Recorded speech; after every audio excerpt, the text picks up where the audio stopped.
పంచాయతీలో మా విలేజ్ వచ్చేసి బాలిశెట్టిగూడెంలో గ్రామ శాఖ అధ్యక్షునిగా గత 3 నెలల నుంచి కొనసాగడం జరుగుతుంది. ఈ ఎన్నికని ఏకగ్రీవంగా గ్రామ ప్రజలందరి సమక్షంలో ఎన్నుకోవడం జరిగింది. ఇది మాకు వచ్చేసి మళ్ళీ శాలిగౌరవ ఉమ్మడి గ్రామ పంచాయతీల ఉపాధ్యక్షుడిగా పదవి ఉండడం జరిగింది. అది కూడా ఏకగ్రీవంగానే తీర్మానించడం జరిగింది. నేను ఎన్నికైన కాంచి పార్టీ బలోపేతానికి కృషి చేస్తూ శాలిగౌరవంలో బీఆర్ఎస్ అధికారంలో ఉన్నప్పటి నుంచి కూడా మేము ప్రతిపక్షంలో ఎవరు లేకపోయినా కూడా పార్టీ చేసే విధానాలను ఎప్పటికప్పుడు ప్రజలలో బలోపేతం చేస్తూ పార్టీని బలోపేతం చేస్తూ మా యొక్క ప్రజలతో మమేకమై పనిచేయడం జరుగుతుంది. మా పార్టీ తరపు నుంచి మా ఎమ్మెల్యే అభ్యర్థి ఎవరు లేరని కించపరుస్తున్న సమయం నుంచి కూడా అంచెలంచెలుగా పార్టీని డెవలప్మెంట్ చేసుకురావడం జరిగింది. అదేవిధంగా పార్టీ సూచించిన వ్యక్తి మందుల సామిల్ గారిని అత్యధిక మేధాటితోటి శాలిగౌరవ గ్రామ పంచాయతీలో 700 పైచిలుకు లీడ్ ఇవ్వడం జరిగింది. బీఆర్ఎస్ అధికార పార్టీని వారి యొక్క ఆగడాలు వాళ్ళు వన్ సైడ్గా గత ప్రభుత్వంలో ఏ నిధులు వచ్చినా కూడా ఏది వచ్చినా కూడా ఎస్సీ కార్పొరేషన్ లోన్లు కానీ బీసీ కార్పొరేషన్ లోన్లు కానీ దళిత బంధు కానీ వాళ్ళన్నీ కూడా వారి పార్టీలో పనిచేసిన వారికి వారు ఒక పదవిలో ఉండి కూడా వారే సామాన్య ప్రజలను కాకుండా వారే తీసుకోవడం జరిగింది. అలాంటి పథకాలను కూడా వారిని ఎంపిక చేసుకోవడం జరిగింది.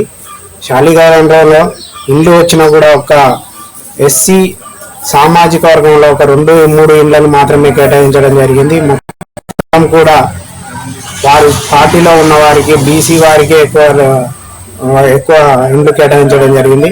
అలాంటి ఇళ్ల గురించి కూడా కాంగ్రెస్ ప్రభుత్వం అధికారంలోకి వచ్చిన వెంటనే వాటిని రద్దు చేయడం కూడా అందరికీ సంతోషం కలిగించిన విషయమే. గ్రామ శాఖలో ఇప్పుడు ఇండ్లు వచ్చినాయి అంటారు. ఇండ్లు శాంక్షన్ అయినాయా? వాళ్ళ ఇళ్ళకి పోయిరా? ఎవరు ఇళ్ళకి పోలే. మొన్న రీసెంట్ గా వచ్చినటువంటి ₹1,00,000 ఇళ్ళని ఎంపిక చేయడం జరిగింది. కొంతమంది లబ్ధిదారులని ఎంపిక చేసిన వాటిలో ఎస్సీ సామాజిక వర్గం నుంచి వెళ్ళి ఎవరు లేరు. మొత్తం కూడా ఒక లీడర్ అనే బీసీ సామాజిక వర్గానికి చెందిన వారిని మాత్రమే వాళ్ళ క్యాస్ట్ కు సంబంధించిన వారిని ఎంపిక చేయడం జరిగింది. అలాంటి వారు కూడా వాళ్ళు మాకు ఎలాంటిది కానీ డబుల్ బెడ్రూమ్ ఇల్లు కానీ ఎలాంటివి కానీ ఇప్పటి వరకు గ్రామంలో వచ్చిన సందర్భాలు లేవు.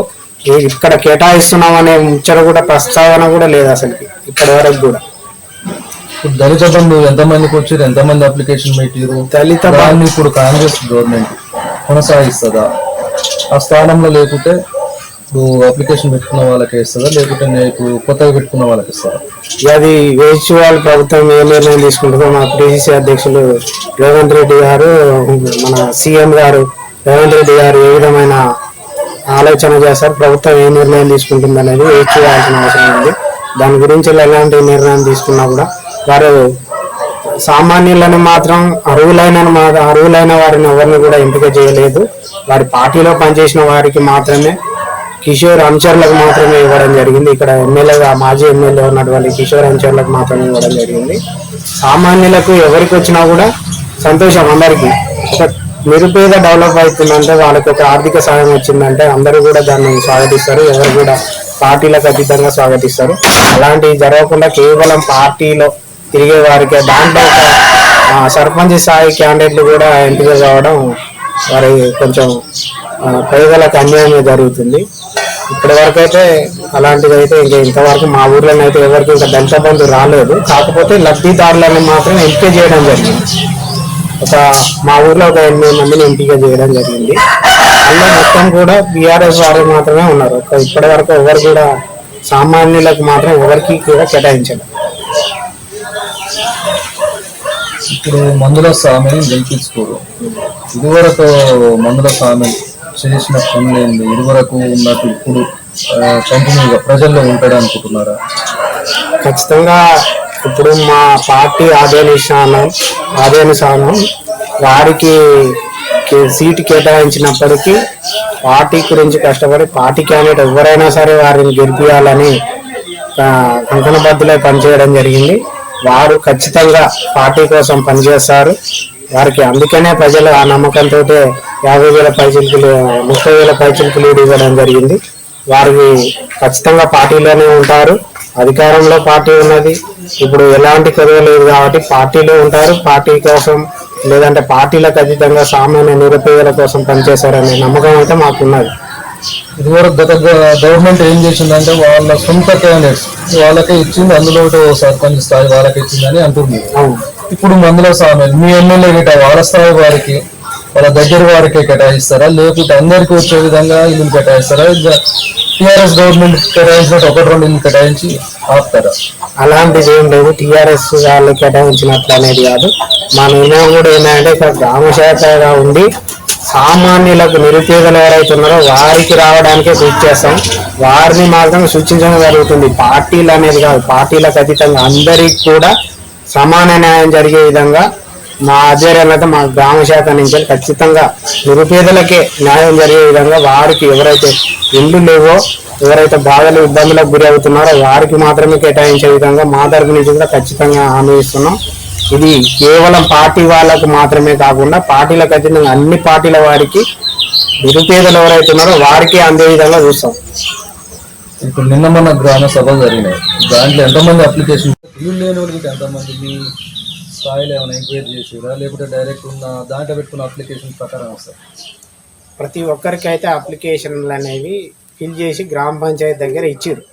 ఒక్క కాంగ్రెస్ పార్టీ వాళ్ళే అనేది కాదు, అన్ని పార్టీల వారికి ఊరిలో ఉన్న ప్రతి ఒక్క కుటుంబం కూడా ఊర్లో లేని వారికైనా సరే ఇంటిమేషన్ ఇవ్వడం జరిగింది. వారి బంధువుల ద్వారా కానీ వారి ద్వారా ఇన్ఫర్మేషన్ ఇవ్వడం జరిగింది. వారు వచ్చి వారు రాకపోయినా కూడా వారి తరపున ఉన్న వాళ్ళు అప్లికేషన్ ఇచ్చి దానికి సంబంధించిన రసీదును కూడా అధికారి నుంచి తీసుకోవడం జరిగింది. ఆ అప్లికేషన్లు అనేవి ఏ గ్రామ పంచాయతీ ఒక మండల పరిషత్ కార్యాలయంలో వారి డేటా మొత్తం సేకరించడం జరుగుతుంది. వారి డేటాని ఆన్లైన్ ఫిల్ చేసి తర్వాతకి అధికారుల ద్వారా ఎవరైతే ఇల్లుకి వచ్చేసి వారు ఎవరికైతే ఇండ్లు ఉన్నాయి ఎవరికైతే లేదనే కోణంలో ఎంక్వైరీ చేసి ఇస్తామని చెప్పడం జరుగుతుంది సీఎం గారు. అదేవిధంగా వారికి కూడా కేటాయించే మా వంతు భాగస్వాములుగా వారి వచ్చిన అధికారుల వెంట మా సూచనలు కూడా తెలియజేస్తాం. వారు ఎవరైతే ఉన్నారో మేము కేవలం పార్టీ అనేది కాకుండా అందరికీ అందే విధంగా చూస్తాం. ఇప్పుడు అప్లికేషన్లలో ఎక్కువ శాతం ఇల్లు లేవు, గ్యాస్ లేదు, కరెంట్ బిల్లు, వీటిని ఎక్కువ శాతం మంది జనాలు టిక్లు పెట్టుకొని అంటే అప్లికేషన్ నింపారు. దాంట్లో ఎంతవరకు నిజం, అసలు అవన్నీ అందించగలుగుతుందా మీ గవర్నమెంట్?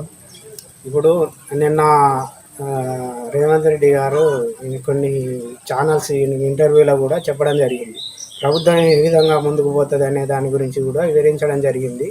ఇప్పుడు ప్రజెంట్ ఉన్న బడ్జెట్ మన రాష్ట్రం అప్పులో ఊబిలో కూరుకుపోయింది కాబట్టి వాటిని కవర్ చేస్తూ ఇప్పుడు శాండ్ మీద కానీ ఇప్పుడు మన ధరణి మీద వచ్చే కొన్ని ఇన్కమ్ సోర్సెస్ ఏ విధంగా ప్రభుత్వానికి ఏ విధమైన ఆదాయ మార్గాలు ఉన్నాయో వాటిని కొంత పర్సంటేజ్ వైజ్గా అంటే మన ఇళ్ళల్లో ఈఎంఐలు కట్టుకునే విధంగా నెలవారీ వైజ్ కొంత శాతం వైజ్గా ఏ విధంగా కట్టుకుంటామో అదేవిధంగా ఈఎంఐ వైజ్ విధంగా కొంత బడ్జెట్ అనేది కేటాయించుకొని ప్రతి ఒక్కరికి అందించే విధంగా అదేవిధంగా రైతు రుణమాఫీ గురించి కూడా సాధ్యమైనంత తొందరలో 100 రోజుల్లో అమలయ్యే విధంగా ప్రతి 6 గ్యారంటీలు అమలయ్యే విధంగా చూస్తామని చెప్పడం జరిగింది. అదేవిధంగా పార్టీ ఆదాయానుసారం ఖచ్చితంగా ఉంటుందని మేము ఆశిస్తున్నాం.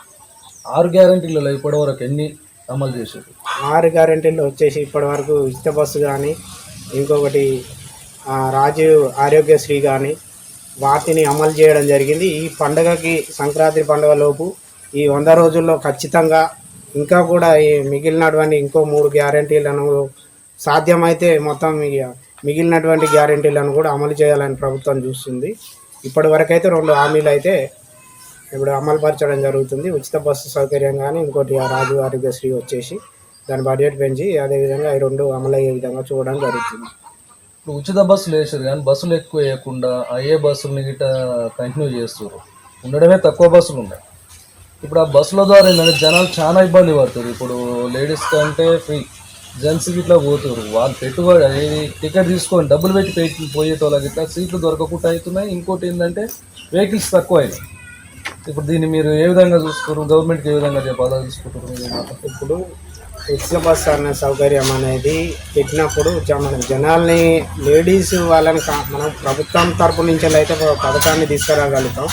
బట్ జనంలో ఉండే మెసేజ్ అనేది కొంతమంది ఫేక్గా ప్రచారం చేయడం జరుగుతుంది. దాన్ని సాధ్యమైనంత వరకు కూడా ప్రభుత్వం ఏ విధమైన కొన్ని వాళ్ళ ప్రతిపక్షాల సలహాలను కూడా తీసుకోవడం జరుగుతుంది. దాన్ని ఏ విధంగా తగ్గించాలనే విధంగా కూడా, ఇంకా బస్సులను పెంచే విధంగా కూడా ప్రభుత్వం దాని గురించి నిర్ణయం తీసుకోవడం జరుగుతుంది. ఈ పండుగ నుంచి, సంక్రాంతి నుంచి ఇంకా కొన్ని బస్సులను పెంచాలి, ఇట్లాంటి రద్దీని తగ్గించాలనే ఆలోచనలు కూడా చేయడం జరుగుతుంది. చాలా మంది ఇంకా గ్రామాల నుంచి పోవడానికి ఆటోలనే పోతారు, కొన్ని గ్రామాలకు అసలు బస్సులు లేవు. ఇప్పుడు ఏంటంటే ఆల్రెడీ రిపేరింగ్ అయిన బస్సులు, పాత బస్సులే నడుస్తున్నాయి, ఆడాడ ఖరాబ్ ఇట్లా ఉంటున్నాయి, ఇబ్బంది పడుతుంది. దానివల్ల ఇప్పుడు బస్సులు ఏమన్నా కొత్తగా పెంచుకుంటున్నారా? బస్సులను కూడా కొత్తగా పెంచాలని ప్రభుత్వం ఆలోచన చేస్తుంది. మా గ్రామం నుంచి వెళ్ళి కూడా ఇంకా బస్సుల సంఖ్య పెంచాలని మా పక్కనే ఉన్నటువంటి తిరుమలగూడెంలో ఉన్నటువంటి మాజీ వ్యవసాయ మార్కెట్ చైర్మన్ సురేష్ రెడ్డి గారు కూడా, వాళ్ళు కూడా కొంత పోయి డిఎం గారికి మెమోరాండం సమర్పించడం జరిగింది. బస్సుల గురించి వెళ్ళి బస్సుల సంఖ్య పెంచాలని, అది మన గ్రామానికి పెంచాలని, అన్ని గ్రామాల్లో బస్సులు లేనటువంటి గ్రామాల్లో కూడా సర్వీసులు పునరుద్ధరించాలని అప్లికేషన్లు ఇవ్వడం జరుగుతుంది. దాని గురించి కూడా కొంత నిర్ణయం తీసుకున్న తర్వాత అతి తొందరలోనే సాధ్యమైనంత వీలుగా సమకూర్చడం జరుగుతుందని నేను ఆశిస్తున్నాను. మందుల సామేలు గారు నిలవడానికి ముఖ్య కారణాలు ఏంటి? ఆయన ఏ విధంగా ప్రజల్లోకి వచ్చింది? మందుల సామేల్ గారు అనేది గెలవడానికి ప్రత్యేక కారణం అంటే, ఇక్కడ ఉన్న మాజీ ఎమ్మెల్యే కిషోర్ గారి ఇసుక మాఫియా కానీ, కొన్ని వాళ్ళ దళిత బంధువులు వాళ్ళ పార్టీకి సంబంధించిన వాళ్ళకి ఎంపిక చేయడం, ఇళ్లలో కూడా వారికి పార్టీ వాళ్ళకే పనిచేయడం, మొత్తం ఒక టీఆర్ఎస్ పార్టీ అనే వారికి మాత్రమే పనిచేయడం జరిగింది.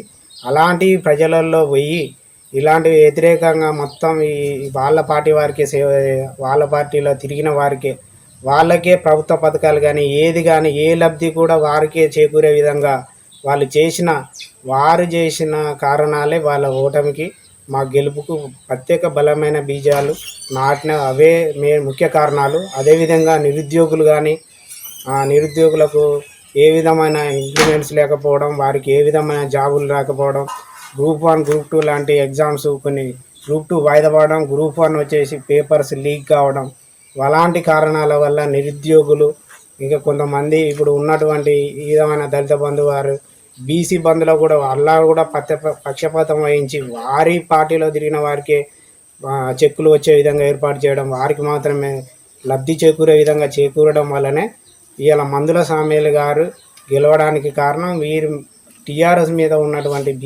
ఉన్నటువంటి వ్యతిరేకతే ఈరోజు కాంగ్రెస్ పార్టీలో పనిచేస్తున్న వారికి ఈ విజయాన్ని అంకితం చేయడం జరిగింది. మందుల సామేలు అనే వారు చాలా సామాన్యమైన వ్యక్తి. వారు కూడా దళిత బిడ్డ.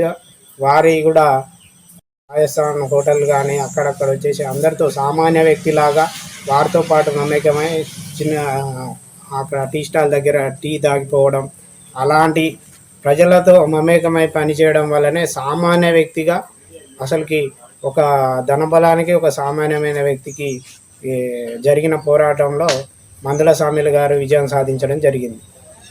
ఇక్కడ ఎంపీ స్థానానికి ఎవరిని నిలబెట్టురు అంటే మీకు ఏమైనా ఇంటిమేషన్ ఇస్తురా, ఎవరు వస్తున్నారు ఏంటనేది, ఎవరోళ్ళు రేజింగ్లో పోటీ చేయడానికి ఆసక్తి చూపిస్తారు మీ కాంగ్రెస్ పార్టీ తరఫున? కాంగ్రెస్ పార్టీ నుంచి వెళ్ళి ఇక్కడ మా దగ్గర నుంచి వెళ్ళి అయితే మా లోకల్గా ఉండేటువంటి ఇప్పుడు మందుల సామేలు గారి విజయానికి కూడా వారు ఇన్ఛార్జిగా పనిచేసి ఇక్కడే నిరంతరం ఉండి వాళ్ళ గెలుపుకు సేవ చేసినటువంటి పార్టీ ఉపాధ్యక్షులుగా ఉన్నటువంటి చామల కిరణ్ కుమార్ రెడ్డి గారు, ఇక వారు ముఖ్యంగా టికెట్ ఆశించడం జరుగుతుంది. వారికే రావాలని కూడా మేము కోరుకుంటున్నాం. ఎందుకంటే మాకు నిత్యం అందుబాటులో ఉంటారు. ఆ కష్ట సమయాలలో పార్టీకి ఇక్కడ ఎవరు ఇన్ఛార్జిగా లేని సమయంలో కూడా వారు అప్పుడప్పుడు వచ్చి కార్యకర్తలకు మనోధైర్యాన్ని ఇవ్వడం జరిగింది. వారి ఆర్థిక సహాయాలు కానీ, కొంత వెనకబడినటువంటి కొన్ని పార్టీలో ఉన్న వారికి అనేక ఇబ్బందులు రావడం వల్ల వాళ్ళకి యాక్సిడెంట్ అలాంటి సందర్భాలు ఉన్నటువంటి క్రమంలో కిరణ్ కుమార్ రెడ్డి గారు అండదండగా ఉండడం జరిగింది. అదేవిధంగా భువనగిరి ఎంపీగా ఉన్నటువంటి కొమ్మరెడ్డి వెంకరెడ్డి గారు కూడా వారు కూడా ఆర్థిక సహాయాలు చేస్తూ పార్టీని నిలబెట్టడం జరిగింది. ఇక్కడ వారు కూడా చూద్దాం మరి అధిష్టానం ఏ నిర్ణయం తీసుకుంటుందో. ఇక్కడ మన ఇప్పుడు బీసీ బిడ్డ అయినటువంటి మన సూర్యాపేట చెవిటి వెంకన్న గారు కూడా పోటీలో ఉన్నారని చెప్పడం జరుగుతుంది. ఇంకా అదేవిధంగా కోమటిరెడ్డి లక్ష్మి గారు కూడా ఉన్నట్టుగా మాకు తెలుస్తుంది.